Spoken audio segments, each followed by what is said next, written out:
Hello friend, आप देख रहे हैं हमारा चैनल ग्रो बुक्स। तो आज हम फिर से एक नई बुक लाए हैं जिस बुक का नाम है विल इट फ्लाई। इसका मतलब किसी भी आइडिया को सफल बिजनेस में बदलने का हुनर सीखिए। इनका लेखक का नाम है पैट फ्लाइन। तो चलिए बुक को आपको दो लफ्ज़ों में बताते हैं। अगर आपके पास बिजनेस आइडिया है तो फिर किताब विल इट फ्लाई आपके आइडिया की टेस्टिंग गाइड साबित होगी। इसी के साथ इस किताब के द्वारा आपको ये भी पता चलेगा कि सक्सेस की तरफ पहली फ्लाइट कौन सी जा रही है। अगर आप भी उस फ्लाइट में सवार हो गए तो फिर सक्सेस और आपके बीच की दूरी काफ़ी कम हो जाएगी। यह बुक किसके लिए है? ऐसे लोग जिन्हें एक बिजनेस की शुरुआत करनी है, बिजनेस के मालिक जिन्हें और आगे का सफ़र तय करना है, बिजनेस कैसे शुरू करना चाहिए। अध्याय नंबर 1, कुछ ऐसे बिजनेस की शुरुआत करिए जिस पर आपकी पर्सनालिटी की छाप हो। आज के दौर में कोई भी अपना कीमती समय किसी भी चीज़ में क्यों लगाए, उसके मन में ये सवाल आना लाजमी है कि इससे मेरा क्या फ़ायदा होगा। अगर ऐसा ही कुछ आपके मन में भी आ रहा है तो फिर इस किताब का पहला पन्ना पढ़ते ही आपको इस सवाल का जवाब मिल जाएगा। अगर आप भी बिजनेस की दुनिया में कुछ खास करना चाहते हैं तो फिर सही का इंतज़ार मत करिए। इस किताब को पढ़िए।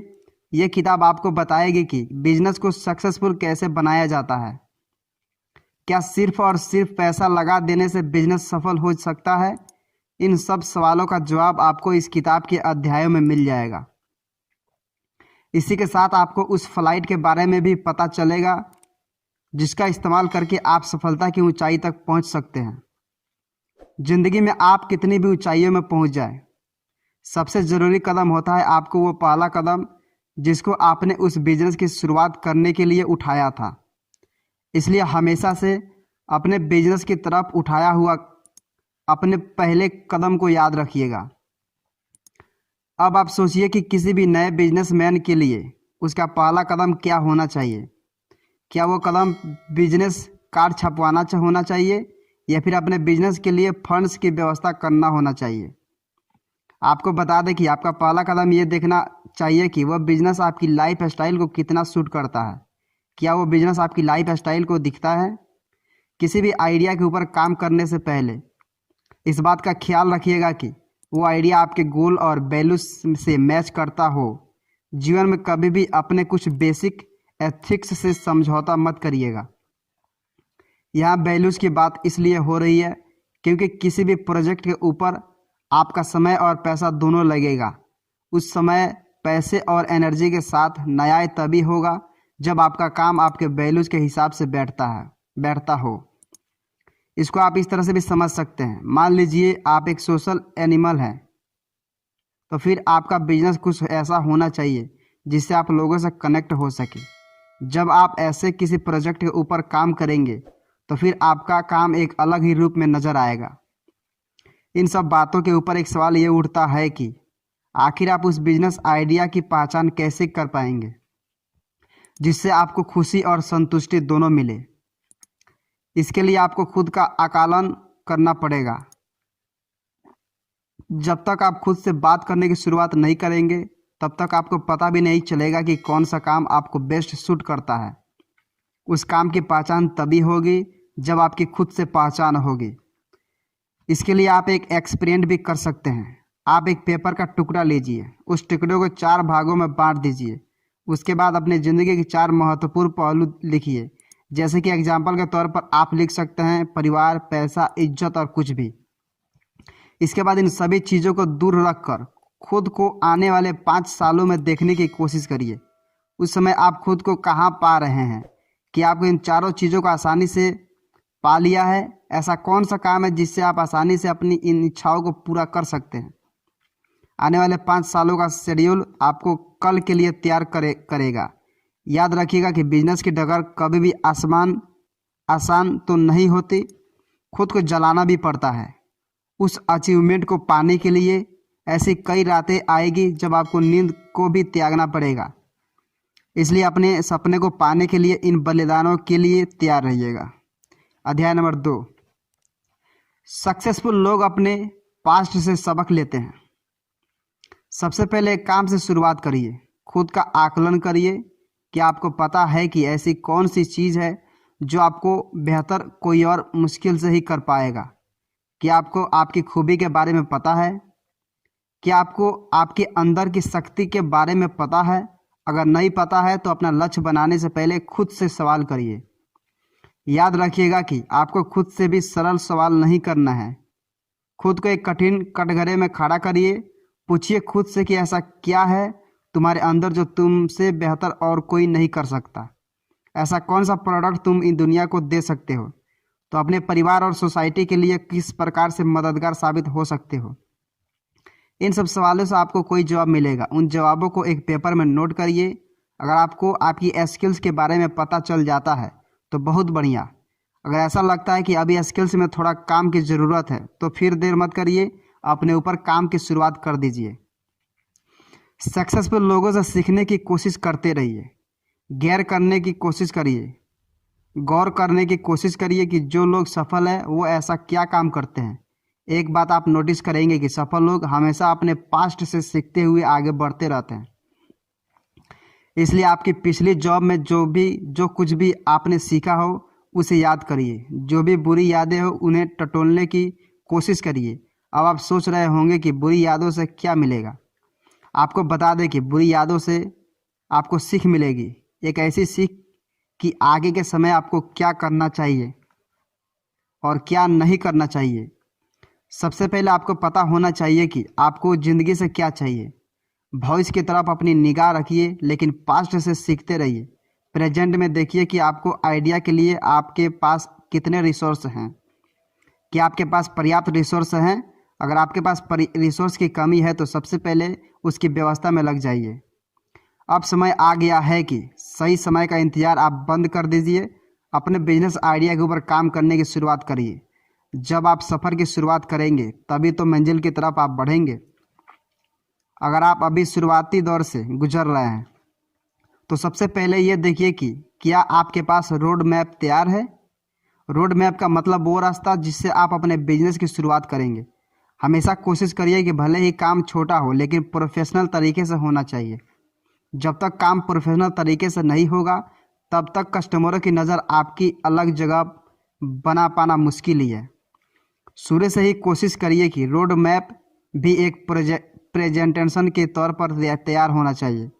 इससे फ़ायदा ये होता है कि अगर आपको एंजल इन्वेस्टर की भी ज़रूरत पड़ती है तो वो लोग ऐसे लोगों के ऊपर भरोसा करते हैं जिनके प्रोफेशनल रहते आते हैं। जब भी आप अपने आइडिया के ऊपर काम करें तो ट्राई करिएगा कि रिसर्च वर्क में कोई भी कमी न रह पाए। जितनी तगड़ी आपकी रिसर्च होगी उतनी ही बेहतर आपके लिए काम की शुरुआत होगी। अगला कदम आता है कि आप अपने आइडिया का एक स्लोगन तैयार करिए। वो स्लोगन कुछ ऐसा होना चाहिए जिससे लोगों का दिमाग तुरंत आपके आइडियाज़ के ऊपर आ जाए। स्लोगन को बिजनेस के शुरू होने से पहले ही वायरल कर दीजिए। वायरल करने के लिए आप सोशल मीडिया का सहारा ले सकते हैं। अध्याय नंबर 3, अपने आइडिया को छुपाकर मत रखिए, फीडबैक लीजिए। एक कहावत है कि अकेले पहाड़ नहीं खोदा जाता। कभी भी दूसरों को मूर्ख समझने की गलती मत करिएगा। ये गलती आपको भारी पड़ सकती है। कभी भी यह मत सोचिएगा कि मेरे पास तो ग्रेट आइडिया है। याद रखिएगा कि इंसान के दिमाग में कभी भी परफेक्ट आइडिया एक बार में नहीं आता। हमेशा आइडिया को परफेक्ट बनाना पड़ता है। अब ये काम कैसे होगा? इस काम के लिए आपको दूसरे लोगों से बात करनी पड़ेगी। उस फील्ड के प्रोफेशनल लोगों से भी मिलना पड़ेगा। कई लोगों से डिस्कस करने के बाद उनका फीडबैक लीजिएगा। नेगेटिव फीडबैक को अच्छे से पढ़िएगा, उससे आपको पता चलेगा कि कहाँ सुधार की ज़रूरत है।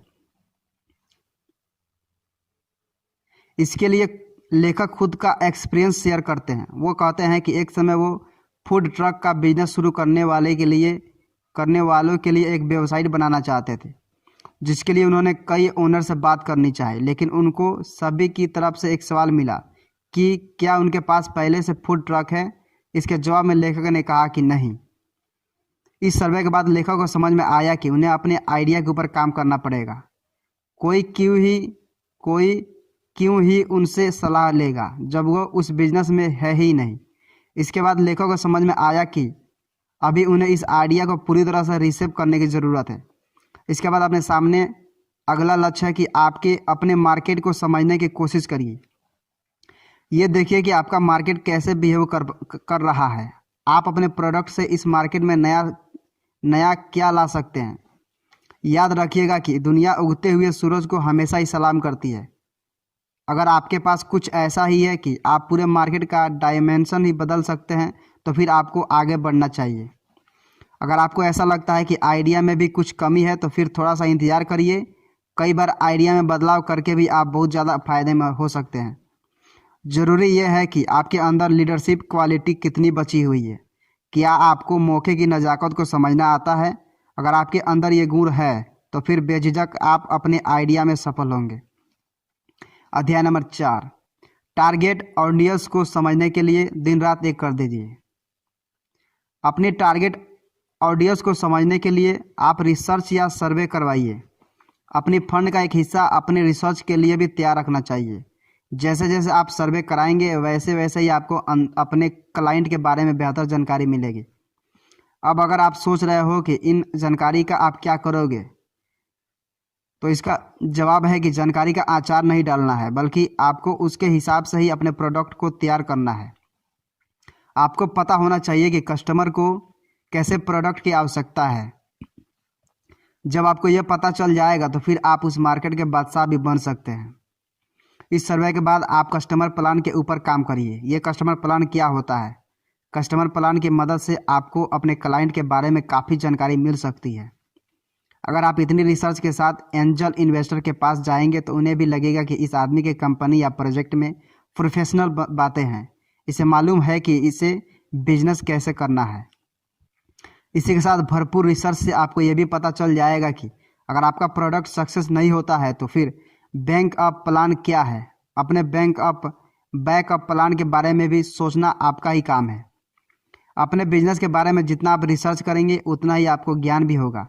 कई बार तो ऐसी चीज़ों का पता चलेगा कि जिससे आप पूरी तरह से अनजान होंगे। इसलिए खुद के ऊपर काम करिए, अपने आइडिया के ऊपर काम करिए। जितनी जल्दी आप रिसर्च की तरफ आगे बढ़ेंगे उतना ही चांस होगा कि आपसे गलती कम से कम होगी। कस्टमर की ज़रूरतों को डिकोड करना ही आपका काम है। जब आप अपने बिजनेस की शुरुआत करने वाले हैं तो ये आपकी जिम्मेदारी है कि आपको अपने कस्टमर की ज़रूरतों के बारे में भी अच्छे से पता ही होना चाहिए।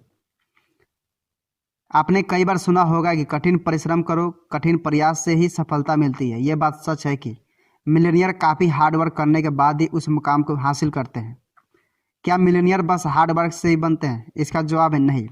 बस हार्डवर्क मायने नहीं रखता, ये भी मायने नहीं रखता कि आपने कितने घंटे मेहनत की है। मायने तो बस ये रखता है कि आपने अपने समय का सही इस्तेमाल किया है कि नहीं।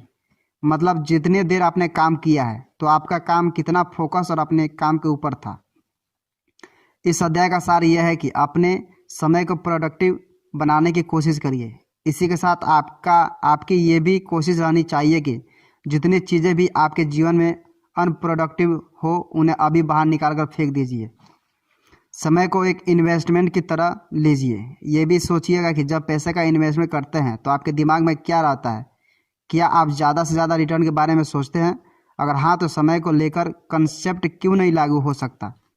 इसलिए ही कहा गया है कि टाइम से बड़ा इन्वेस्टमेंट कुछ भी नहीं। इसका सीधा सा मतलब यह है कि अपना ज़्यादा से ज़्यादा समय आप काम पर लगाइए। अगर आप ज़्यादा से ज़्यादा काम पर ध्यान देंगे तो आपका सीधा असर आपके रेवेन्यू पर पड़ेगा। अध्याय नंबर 5, स्मार्ट बिजनेस मैन बनिए।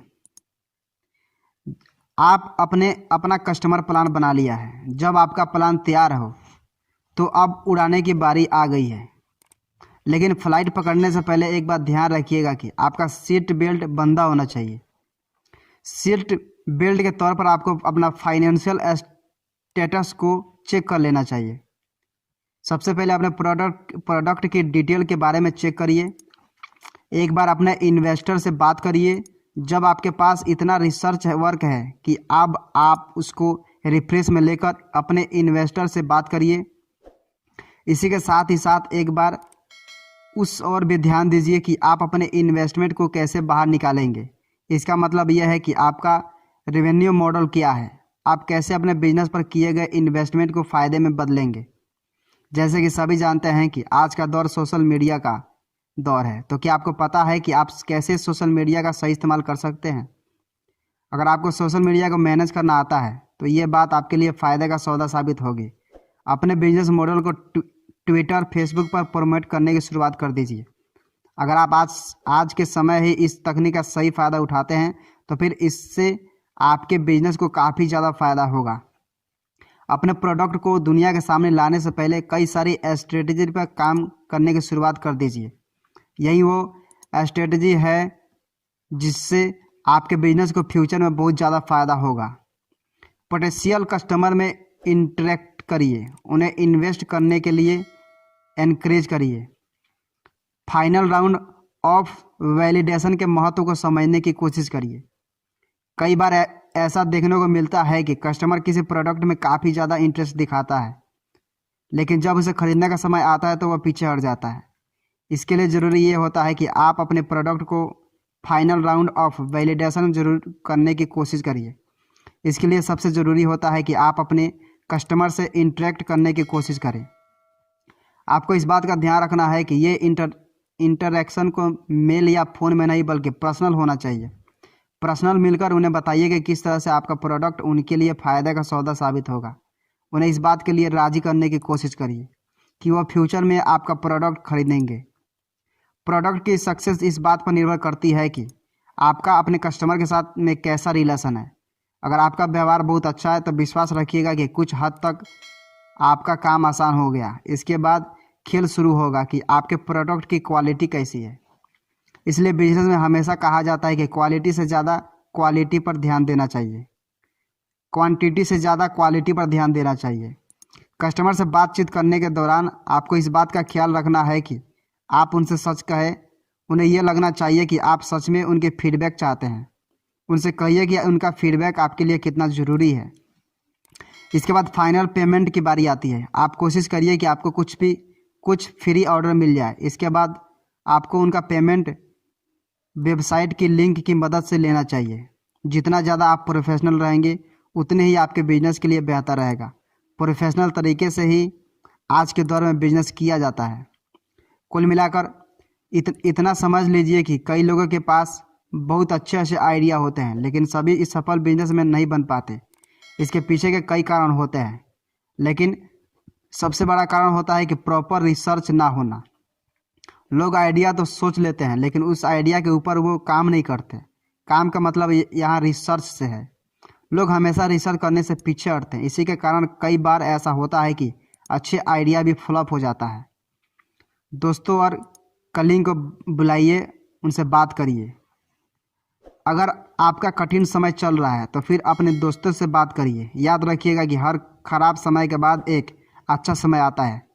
बस इंतज़ार करिए और आइडिया के ऊपर काम करिए। कभी भी खुद को और खुद के बिजनेस को चैलेंज देना बंद ना करिए।